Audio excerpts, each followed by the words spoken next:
perkenalkan ini. Ya, ini udah mulai belum? Udah. Udah mulai. Ya. Ya udah. Sebenarnya awal mulanya mah intinya ini usaha orang tua. Usaha orang tua berjalan berdiri tahun 2014, tepatnya 15 April 2014.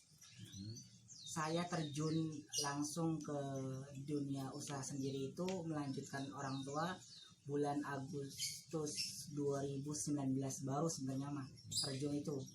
Awal mulanya itu gara-gara banyak orang yang ngambil keripik pisang ke Mimi, tapi ketika dipasarkan di luar itu memakai legalitasnya atau merek punya orang yang ngambil tersebut. Dari situ saya coba inisiatif, kenapa sih kalau misalkan saya nggak terjun langsung nih ke dunia usaha sendiri, karena kan Mimi juga udah punya produknya, tinggal izin legalitas kemudian merek, supaya ketika orang itu ngambil boleh memberikan nama labelnya nama mereka sendiri. Tapi saya pribadi saat memasarkan produk tersebut ke orang-orang itu, saya juga punya brand, punya merek. Akhirnya saya terjun. Waktu itu dapat fasilitasi yang pertama saya dapat itu dari PIRT binaan dari Indag. Dari situ saya bertemu dengan teman-teman yang sekiranya hebat-hebat. Di situ saya diarahkan banyak sama teman-teman, salah satunya itu untuk brand merek. Akhirnya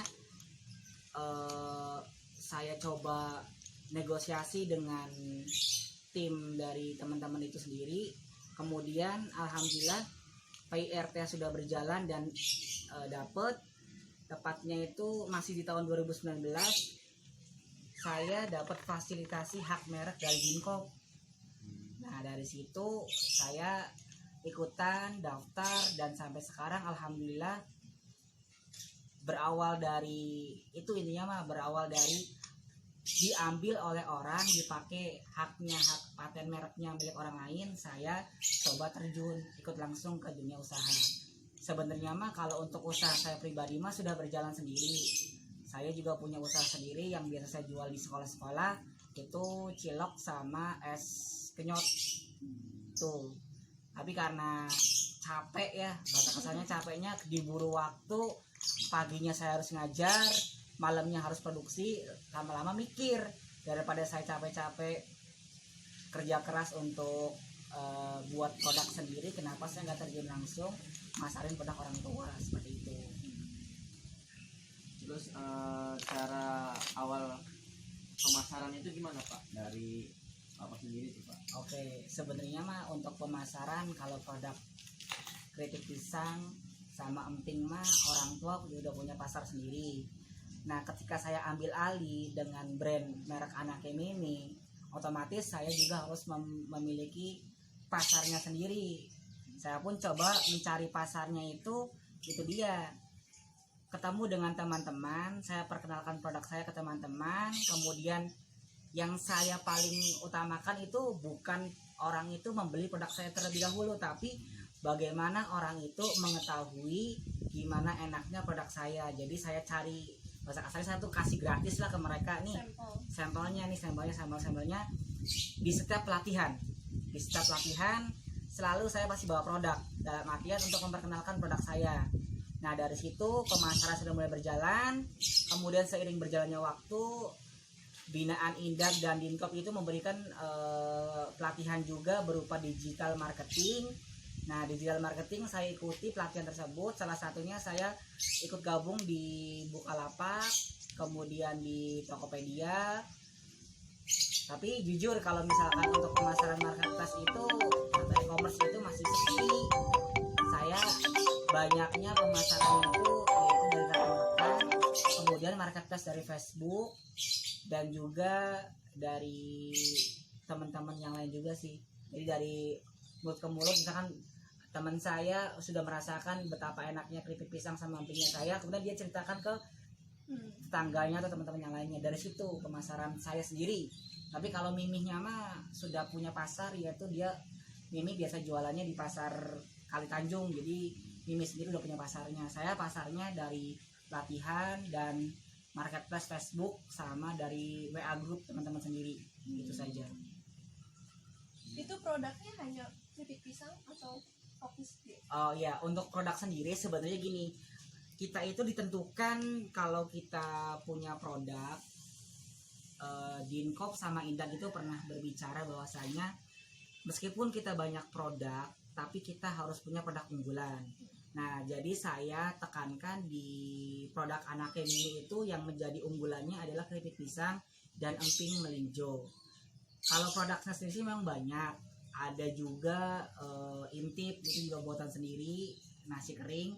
Kemudian menjual juga produknya teman-teman yang lain juga, salah satunya kayak ubi ungu, singkong, kemudian ada gapit kacang, ada juga kue sus.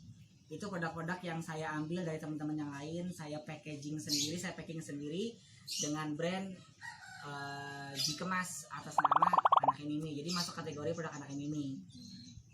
Itu. Terus dari omset sendiri itu kiranya 1 bulan itu berapa Pak kisarannya Pak?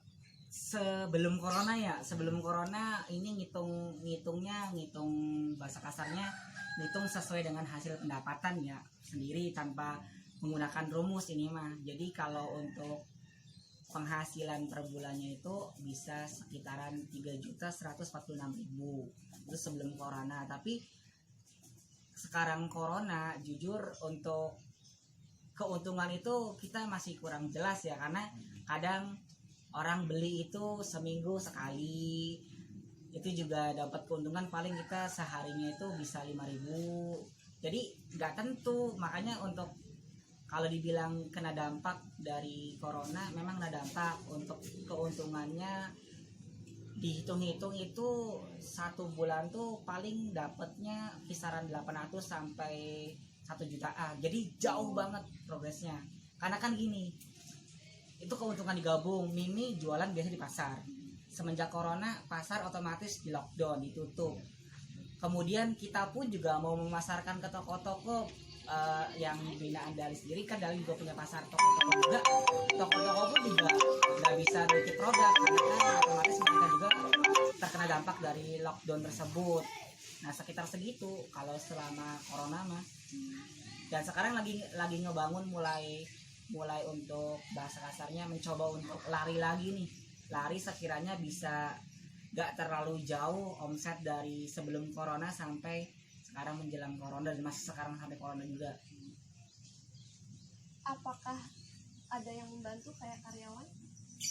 Kalau di sini karyawan ada yang bantu, masih sekitar orang sini, masyarakat sini, tetangga. Itu juga selama corona paling kita kalau misalkan lagi banyak pisangnya kita pakai karyawan, tapi kalau misalkan lagi sedikit kita kerja sendiri. Jadi karyawan, pokoknya selama corona ini karyawan itu sekiranya diperbantukan hanya untuk ketika produknya itu atau pisangnya itu lagi banyak. Kira-kira itu pisangnya dari hasil petani atau misalkan cari di pasar?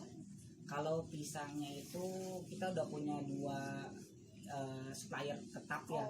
Salah satunya kita ambil dari pasar Sumber, satunya langsung dari petani, itu dari Beber. Dan itu dikirim juga kalau misalkan memang lagi banyak. Tapi sekarang itu karena cuaca juga mempengaruhi, terus juga karena corona juga mungkin mempengaruhi, jadi bahan baku itu naik turun. Kadang lagi murah, sekarang lagi naik nih. Sekilonya bahan baku keripik pisang itu pisangnya sendiri 6.500 sampai 7.000. Karena pisang yang digunakan itu bukan seperti pisang yang lainnya. Jadi pisangnya itu kualitasnya kita ambil pisang yang sekiranya memberikan rasa yang renyah dan gurih. Jadi yang benar-benar ketika orang mencicipi itu ada bekas yang sekiranya mereka tuh menikmatinya enak lah. Pisang yang dipakai itu Sabah sama Kapas. Nah, ketika Sabah sama Kapas lagi mahal, kita punya alternatifnya, cadangannya itu kita gunakan pisang nangka. Pisang nangka memang masih murah kategorinya, sekilonya. Kira-kira keunggulan dari produknya Bapak itu apa? Kan banyak tuh pisang-pisang goreng di luar sana. Keripik pisang memang keripik pisang. Banyak keripik pisang di luar sana. Keunggulannya yang pertama pastinya kita menggunakan pisangnya yaitu pisang Kapas dan pisang Sabah. Yang memang dimana Sabah dan Kapas itu sudah kualitasnya sudah terjamin, satu. Yang kedua, keunggulan yang kedua adalah teksturnya itu renyah dan gurih, jadi kata orang mah ngeprus, kalau digigit tuh ngeprus, nggak bikin nempel di lidah atau sakit di lidah atau bagian rahang-rahangnya, nggak bikin sakit. Itu yang kedua. Yang ketiga, produk saya pribadi sudah legalitasnya selain PIRT, kemudian hak merek juga saya sudah terdaftar di DJKI, ada hak mereknya, saya punya merek Anak Mimi terdaftar. Yang keempat, nilai gizinya juga sudah ada, jadi sudah ada nilai gizinya itu. Dan kemasan, untuk standar kemasan saya sudah, bahasa kasarnya sudah mengikuti zaman lah, sudah mengikuti zaman yang sekiranya kemasannya itu sudah full color ya. Itu keunggulannya. Oke, mungkin ini mas sebagai penutup gitu ya, untuk kita semua nih, para pemuda-pemudi nih, tips apa sih Pak sekiranya untuk kita semua